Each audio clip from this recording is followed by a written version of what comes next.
오늘 하루 굉장히 무더웠죠. 날씨도 더운 데다가 습도까지 높아서 아마 생활하시는데 많이 힘들었을 겁니다. 또 일하시는 분들은 좀 짜증도 나시고요. 그래서 오늘 하루 일과를 마치고 이 저녁에 하나님께서 우리를 주의 전으로 부르셨습니다. 하나님을 찬양하고 예배하는 가운데 성령님께서 우리 사랑하는 하나님의 백성들 마음속에 성령의 놀라운 은혜를 시원하게 주셔서 오늘도 예배가 하나님을 기쁘시게 하는, 또 우리 성도들에게는 은혜가 되는 그런 저녁 시간이 되었으면 좋겠습니다.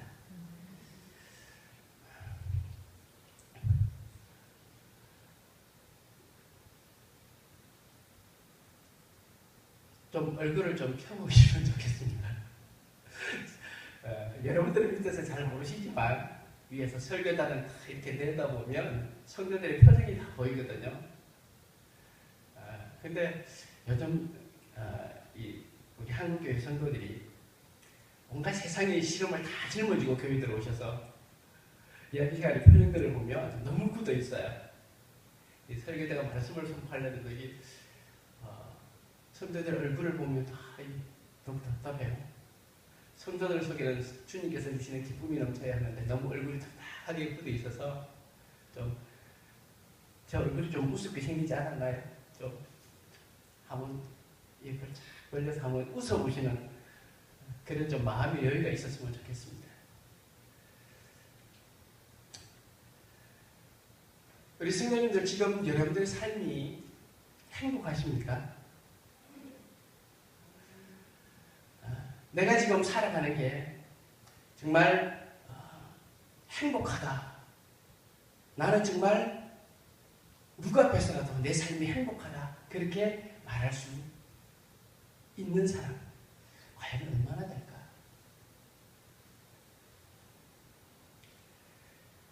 당신은 삶이 행복합니까? 당신은 인생이 행복하십니까? 이렇게 묻는 이 질문 자체가 사실은 참 어려운 것 같아요. 그리고 이 질문에 사실은 대답도 쉽지를 않습니다. 나는 과연 행복한가? 사실 우리가 살아가면서 어쩌면 끊임없이 되물어보는 그런 질문이기도 하고 또 대답이기도 할 것입니다. 이 지구촌에 수많은 나라들이 있는데요. 복지국가를 지향하는 나라들, 그 나라들의 목표점이 뭐냐면 바로 국민 행복입니다. 온 국민들이 다 함께 잘 사는 행복한 나라. 국가뿐이겠습니까? 우리 개인도 마찬가지죠. 우리 한 사람 한 사람 모든 사람들의 삶의 목표점이 있다면 내 인생이 행복해지는 것. 그게 사실 우리 개개인이 다 목표라고 해도 다르지 않을 것입니다. 그 목표는 다 다르겠지만 궁극적으로는 행복함이라는 그 목표는 같다는 것이죠. 그런데 막상 누군가가 당신은 행복하십니까? 라고 물으면 선뜻 나는 행복합니다 라고 대답하기는 쉽지 않은 것 같습니다. 왜 그럴까요?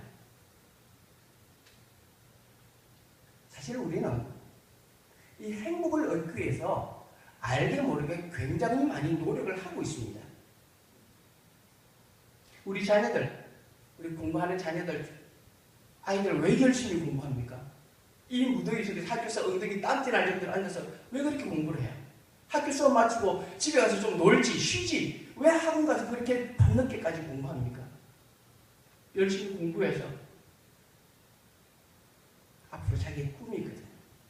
그래서 좋은 대학 가고 싶어요. 근데 우리가 흔히 말하는 좋은 대학, 인류대학 들어가면요. 거기 들어가서 열심히 공부하면요. 뭐 하려고요? 앞으로 졸업하면 모두가 부러워하는 좋은 직장, 대기업, 뭐 이런 데도 들어가고 싶어요. 그래서 안정이 되면 좋은 배우자 만나서 결혼돼서 좋은 가정도 갖고 싶어요. 뭐 이렇게 되면 행복해질 거라고 우리는 생각을 하고 자기 일에 열심히 하고 있습니다. 근데 이 모든 것들 속에는 가만히 보면 이렇게 애써 노력하는 것 속에는 내가 앞으로 행복해지겠다는 인생의 행복 목표점이 있다는 것을 알게 됩니다. 근데 문제는 내가 이렇게 애쓰고 노력해서 내가 바라는 대로 이루고 나면 과연 행복한가 하는 것입니다. 근데 아니라는 것이죠. 내가 원하는 대로 이루고 나면 행복해야 되는데 아니라는 거예요. 도대체 행복이 뭘까요? 이 행복은 어떻게 오는 것일까요? 행복이란 말이 뭐지? 제가 구구사전을 한번 찾아봤어요. 구구사전에 보니까 이렇게 돼 있어요. 한문에 보니까 다행행자에 복복자를 썼거든요. 행복이랬는데 풀이를 좋은 운수 또는 만족감을 느끼는 정신상태, 그냥 이렇게만 써놨어요. 이걸 행복이라고 써놨어요. 구구사전에. 근데 이게 제가 잘 이해가 안 되잖아요. 제가 목사니까 또 뭘 찾아봐야 되겠어요? 기독교 사전을 찾아봐야죠. 기독교 사전을 찾아보니까 기독교 사전에는 행복을 이렇게 정의를 했어요. 의에 대한 보상으로서 하나님의 축복과 함께 인간에게 주어지는 즐겁고 복된 상태. 더 어려워요. 무슨 얘기? 근데 어쨌든 좋은 거래요. 근데 성경에서 말하고 있는, 사용되고 있는 이 행복이라는 단어는 예수님께서 말씀하셨던 팔복에 나오는 복이라는 그 단어와 같은 말이에요. 같이 쓰여지고 있어요. 그런데 행복에 대해서 우리가 가지고 있는 엄청난 오해가 하나 있어요. 그 예수 믿는 사람이 안 믿는 사람이랑 비슷해요. 뭘까요? 행복하려면 뭘 해야 된다? 많이 가져야 된다. 다 이렇게 생각을 하고 있어요. 세상 사람뿐만 아니라 예수 믿는 사람들도 똑같더라고요. 행복해지려면 많이 가져야 된다. 근데 이게 오해라는 거예요. 엄청난 오해라는 거예요. 많이 가지면 행복해질 것 같은데 오히려 많이 가짐으로 인해서 짐이 되고 어려움이 생기는 경우도, 힘든 경우도 참 많다는 거예요. 물질이 많으면 다 좋은 것 같죠. 그러면 재벌들은 다 행복해야 되는데 재벌들 다 행복하지 않아요. 돈 많은 재벌들도 엄청나게 불행하고 힘든 일들 많아요. 어느 날 뭐 어디서 오라가면 가야 되고, 큰 권력을 가지고 있는 사람은 행복한 것 같지만 권력도 그렇지 않잖아요. 한순간에 뭐 땅에 떨어지면 저 큰 집 가 있고, 우리가 생각하는 게 그렇지 않아요. 지식이 많으면 행복할 것 같지만 지식이 많다고 다 행복한 게 아니에요. 오히려 그 지식이 자기한테 엄청나게 본인에게 부담되는 경우도 많아요. 우리는 요즘 건강이 최고다 그러지만 여러분, 어떤 때는 건강이 오히려 우리 삶을 불행하게 만드는 경우도 있어요. 다 이게 상대적으로 나타나요. 그러니까 우리는 무조건 다 많이 가지고 있다 그러면 좋을 것 같지만 그게 결코 행복하지 않다는 거예요. 여러분, 행복에 대해서 한번 생각을 해보셨어요? 이 도대체 행복이 뭐지? 행복은 어디 있지? 사실 조금만 생각해보면 우리 삶의 행복은 저 멀리 있는 게 아니에요. 사실은 아주 내 곁에 가까이 행복이라는 놈은 항상 그 옆에 붙어 있어요.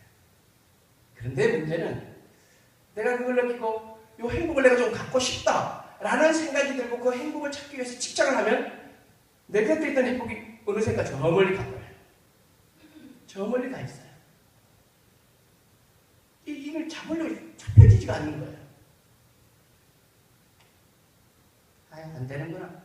어느샌가 모르게, 자신도 모르게 포기하고 그냥 내 일상생활을 파묻혀 있으면 또 어느샌가 행복을 해야지 내 가까이 어느샌가 다가와 있어요. 희한하죠. 무엇을 의미하는 걸까요? 사실은 이 행복이라는 것은 우리 삶의 만족감을 말하는 거예요. 그래서 이 행복을 다른 말로 바꾸면 뭐라냐면 기쁨이라는 거예요. 내가 어떤 상황, 어떤 일에든지 기뻐하면 그것은 곧 행복이 되는 거예요. 나의 행복이 돼요. 반대로 이 행복의 최대의 적은 뭐냐면 욕심이에요. 더 갖고 싶은, 아무리 부자라도 더 갖고 싶은 마음이 있으면 절대 행복해질 수 없어요.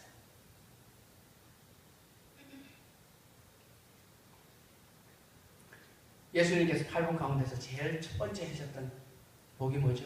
심령이 가난해지는 복이에요.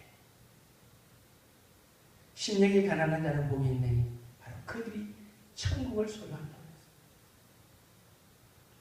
행복을 느끼지 못하는 것은 모든 것에 우리가 만족하지 못하고 감사하지 못하기 때문에 그런 거예요. 자꾸 욕심을 내기 때문에 행복이라는 것이 가까이 올 수가 없는 거예요. 사실은 우리 가까이 있는데.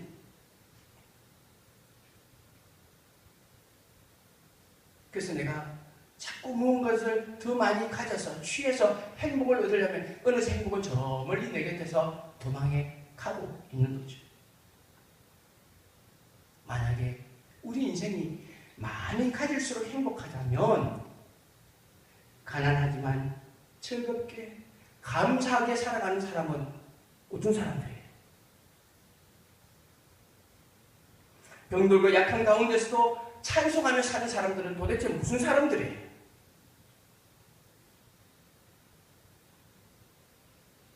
그렇다면 우리가 진짜 행복하게 살 수 있는 비결이 뭘까요? 오늘 성경이 그걸 잘 가르쳐주고 있어요. 간단해요. 그것은 우리가 하나님 말씀대로 사는 거예요. 기록된 하나님의 말씀, 성경대로 믿고 성경대로 사는 것, 이게 행복의 비결이라고 성경은 우리에게 가르쳐줘요. 오늘 우리가 읽은 말씀 속에 12절 말씀에 보면 이런 기록이 있어요. 자, 여러분들 성경 읽으셨으니까 우리 한 번만 더 읽어보시죠. 12절만 시작. 이스라엘아, 내 하나님 여호와께서 네게 요구하시는 것이 무엇이냐? 곧 내 하나님 여호와를 경외하여 그의 모든 도를 행하고 그를 사랑하며 마음을 다하고 뜻을 다하여 내 하나님 여호와를 섬기고. 우리가 우리 인생에서 행복해질 수 있는 비결, 그것은 우리가 하나님이 요구하시는 대로 사는 것이에요. 많은 사람들은 행복한 삶을 얻기 위해서 너무 많은 복잡한 것들을 생각해요. 너무 분주하게 살아요. 그래서 많은 것을 가지려고 해요. 그런데 알고 보면 너무나도 단순해요. 진리라는 것은 복잡하지 않습니다. 진리는 너무 단순한 거예요. 근데 우리 흔히 똑똑한 사람들이, 좀 많이 배운 사람들이 그 진리라는 것을 너무 복잡하게 생각하고 복잡하게 만들어버렸기 때문에 그런 것이지, 사실 진리는 단순해요. 오늘 성경은 우리에게 너무나도 단순하고 간단하게 말씀합니다. 행복한 삶을 원하느냐? 그러면 너희가 하나님이 요구하시는 삶을 살아라. 지금 그게 우리에게 가르쳐주는 말씀이에요. 오늘 말씀해 보니까 하나님께서 우리들에게 요구하시는 것이 있다고 말하죠. 한번 생각해 보세요. 요구한다. 이 요구하는 거 아무한테나 할 수 있나요? 여러분 생각해 보세요. 내가 누군가에 뭘 요구하는데 요구 아무한테나 할 수 있나요? 요구한다는 건요, 관계가 있어야 하는 겁니다. 나와 관계성이 있어야 돼요. 지금 여기 계신 우리 성도님 중에 지금 내가 급하게 무슨 돈이 필요해. 누구한테 돈을 좀 꿔야 돼 당장. 자, 우리 나가면 바로 큰 도구잖아요. 길이네. 지나갈 사람 붙들고 나가서 나 지금 커피 돈 필요한데 돈 좀 줘요. 아니 돈 좀 빌려주세요. 그러면 그 사람 뭐라 그럴까요? 알아보게 훑어보면서 당신 누구세요? 나 알아요? 그러지 않겠어요?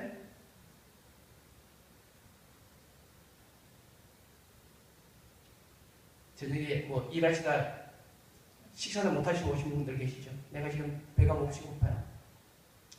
벌써 밥을 좀 먹었으면 좋겠는데 배고파서. 근데 아무 집에 들어가서 나 배고픈데 밥 좀 주세요. 그러면 그 사람이 밥을 줄까요? 밥을 주기는 그냥 도둑이야! 그런 소리 한번 지를 거예요. 아니면 빨리 112 전화해서 경찰 빨리 부를 거예요. 그렇겠죠? 그럴 거예요. 왜요? 아무 나랑 상관이 없는 사람이니까, 모르는 사람이니까. 그런데 지금 이 일을 나의 부모나 자식이나 형제나 친한 친구들에게 이야기하면 어떨까요? 야, 나 지금 돈 급해. 돈 좀 빌려줘. 그럼 어떨까요? 돈 있으면 빌려주죠. 나중에 갚든지 아니면 안 갚아도 되면 뭐 안 갚아도 되고. 준단 말이에요. 할 수 있으면 줘요. 야, 나 지금 배고파. 밥 좀 줘. 줄까요? 안 줄까요? 야, 지금 집에 밥 없어. 근데 라면인데 라면에다 끓여줄게. 먹을래? 그러잖아요. 안 그래요? 그게 관계성이에요. 나와 관계가 있기 때문에 내가 요구하는 것을 들어줄 수 있어요. 이처럼 요구라는 것은 관계와 친분이 있어야 돼요. 서로 알아야 돼요. 또 관계가 크면 클수록, 깊으면 깊을수록 더 큰 요구도 할 수 있는 거죠.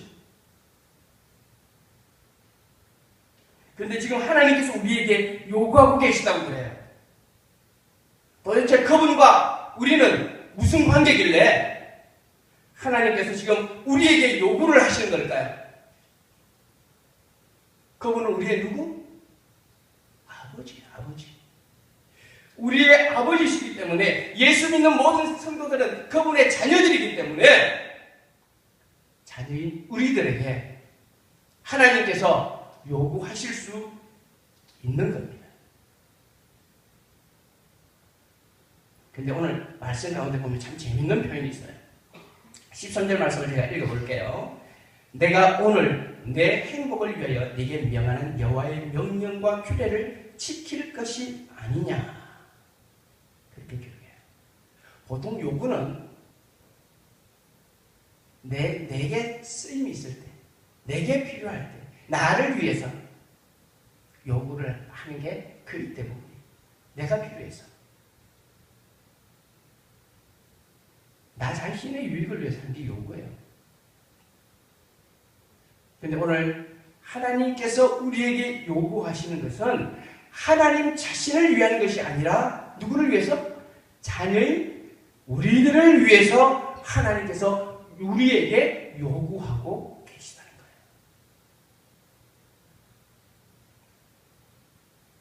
자, 그러면 하나님께서 우리의 행복을 위해서 우리에게 무엇을 요구하고 계시냐는 거예요.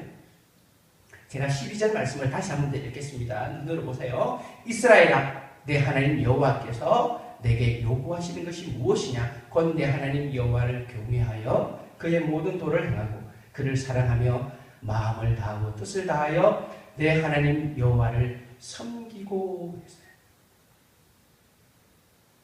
하나님께서 우리에게 요구하시는 것. 그 첫 번째는 바로 하나님 여호와를 경외하는 거예요. 경외가 뭐죠? 경외하는 게 무슨 뜻입니까? 말 그대로는 공경하고 두려워한다라는 그런 말이에요.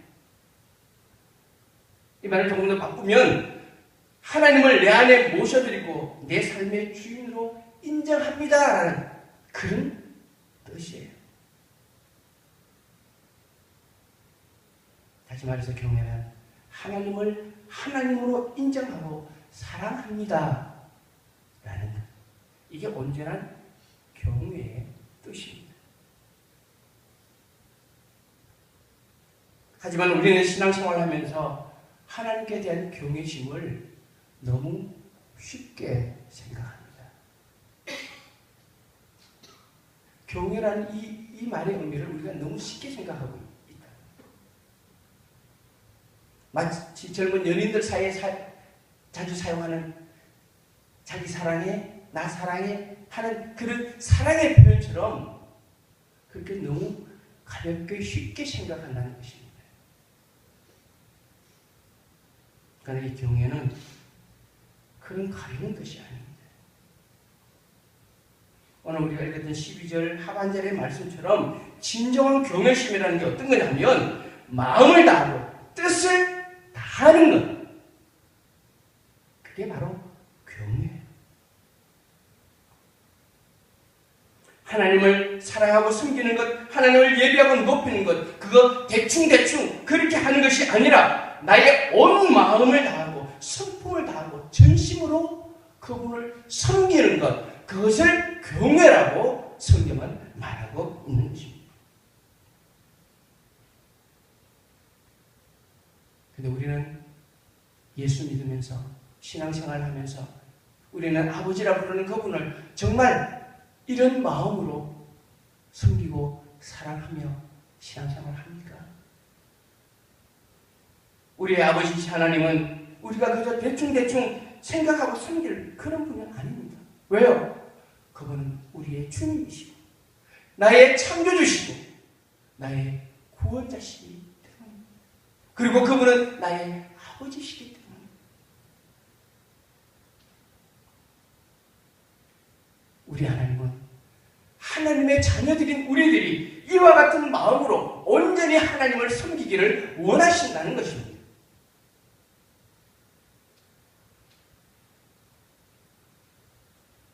바라기는 오늘 이 자리에 나와서 하나님을 예배하는 우리 모든 성도님들이 오늘 우리 주님께서 우리에게 원하시는 뜻처럼 정말 전심으로 하나님을 사랑하고 섬기며 살아갈 수 있는 그런 은혜의 성도들이 되기를 주님의 이름으로 축복합니다. 한 가지 더, 하나님께서 우리에게 요구하시는 것 두 번째 하나 더. 그래서 뭐냐면 바로 그분의 모든 도를 행하는 삶입니다. 12절 아까 계속해서 보면 내 하나님 여호와를 경외하며 그의 모든 도를 행하고 그랬죠. 도가 뭡니까? 도. 바로 하나님께서 모세에게 주신 율법을 말하는 거예요. 지금 이게 구약이니까 하나님께서 모세에게 주신, 모세를 통해 주신 율법, 지금으로 말하면 하나님의 말씀, 그것을 의미하는 것입니다. 그런데 이것을 어떻게 하라고요? 하나님의 말씀을 행하라, 순종해라, 실천해라, 그런 말이에요. 다시 말해서 하나님께서 우리에게 요구하시는 두 번째 것은 하나님 주신 말씀대로 우리가 순종하며 사는 것, 그것이라는 거죠. 그래서 오늘 13절 말씀에는 네게 명하는 여호와의 명령과 규례를 지킬 것이 아니냐, 지켜라. 좀 이걸 지금 12절에 했던 말씀 다시 반복하고 있는 거예요. 하나님 주신 명령과 규례를 지켜라, 그렇게 표현하고 있는 거죠. 이게 바로 하나님께서 우리에게 요구하시는 거예요. 하나님께서 우리에게 요구하시는 것은 물질이 아니에요.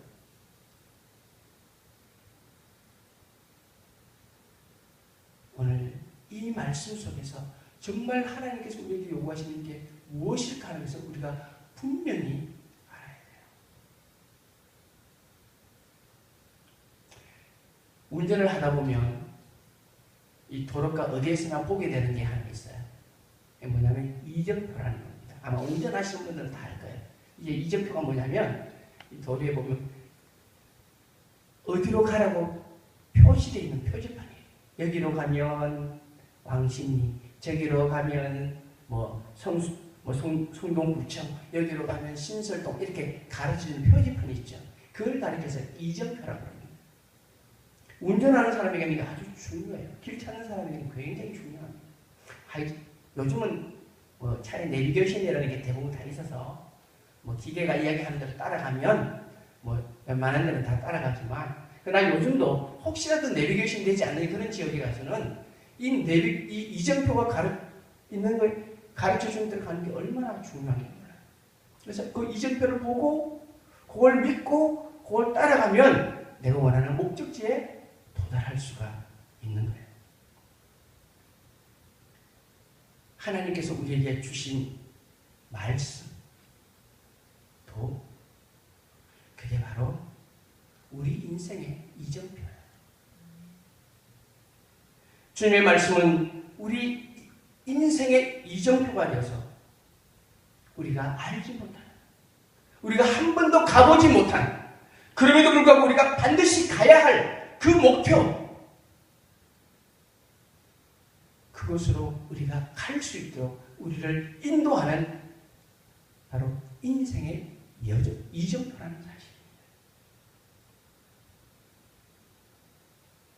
우리가 걸어가는 인생길은요, 여기 연시 드신 많은 우리 권사님들, 어르신들 계시지만 지금 80평생을 사셨어도 5분 앞길 내가 어떤 인생 살지 아무도 모르시잖아요. 가보지 않은 길은 우리는 몰라요. 5분 앞, 10분 앞도 우리는 몰라요. 근데 우리는 인생은 가야 되잖아요. 가보지 않았기 때문에 어느 길로 갈지 몰라요. 우리의 인생에는 가는 길은 좁은 길이고 그것은 광야와 같은 길이에요. 길이 있다고 해도 모래바람이 한 불면 길이 사라져요. 그냥 광야고 사막이에요. 그래서 길을 잃어버리기 쉬워요. 우리 인생이 그와 같아요. 그런데 우리가 길을 잃지 않고 하나님 아버지가 계시는 그곳을 향해서 나아가는데 목표를 잃지 않고 나아갈 수 있는 그 도움을 주는 게 바로 하나님의 말씀이에요. 그게 이정표예요.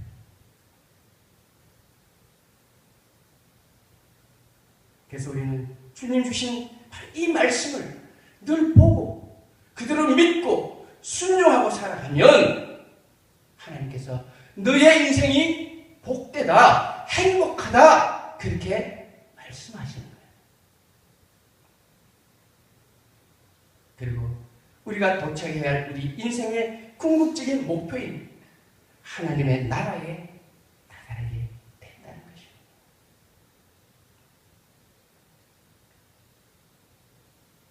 우리가 행복하게 살 수 있는 것, 그 어려운 일 아니죠.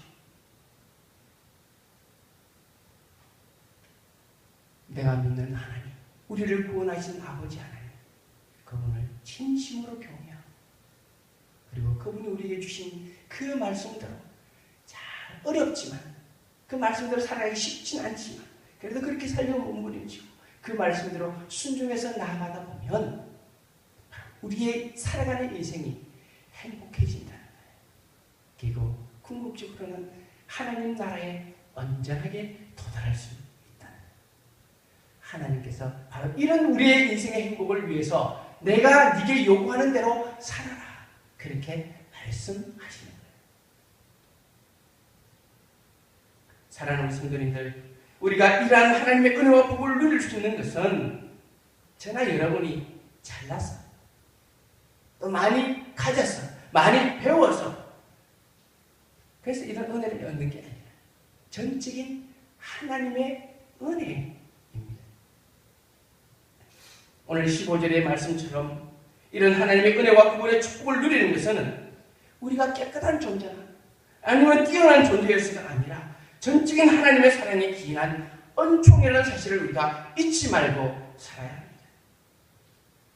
그런 사람만이 늘 겸손한 마음을 가지고 하나님을 경외하며 하나님 말씀대로 순종하며 살아갈 수 있기 때문입니다.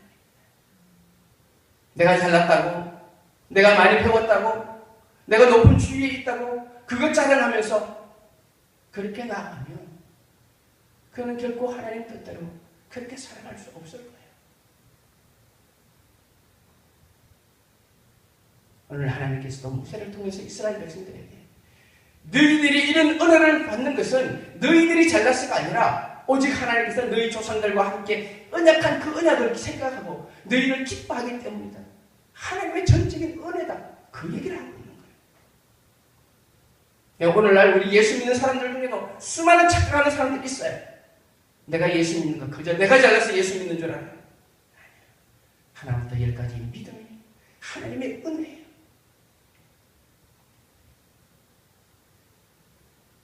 오늘 이 말씀을 잘 기억하면서 믿음의 사람으로 부름받는 우리들 행복을 추구하되 기쁨도 주고 불행도 동시에 가져다 주는 그런 세상 행복 쫓아가지 말고 영원히 변치 않는 하나님 안에서의 그리스도 안에서의 참 행복을 꿈꾸며 또 그 행복을 누리며 살아갈 수 있는 그런 하나님의 백성들, 그런 성도들이 되시기를 예수님 이름으로 축복합니다. 우리 말씀 한 절만 찾아 같이 읽고 마치도록 하겠습니다. 시편 144편 15절 우리 말씀 한번 찾아보시죠. 시편 144편 15절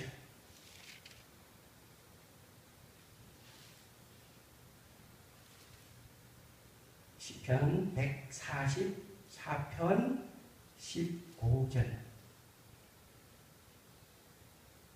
찾으셨으면 저와 함께 한 목소리 읽겠습니다. 시작.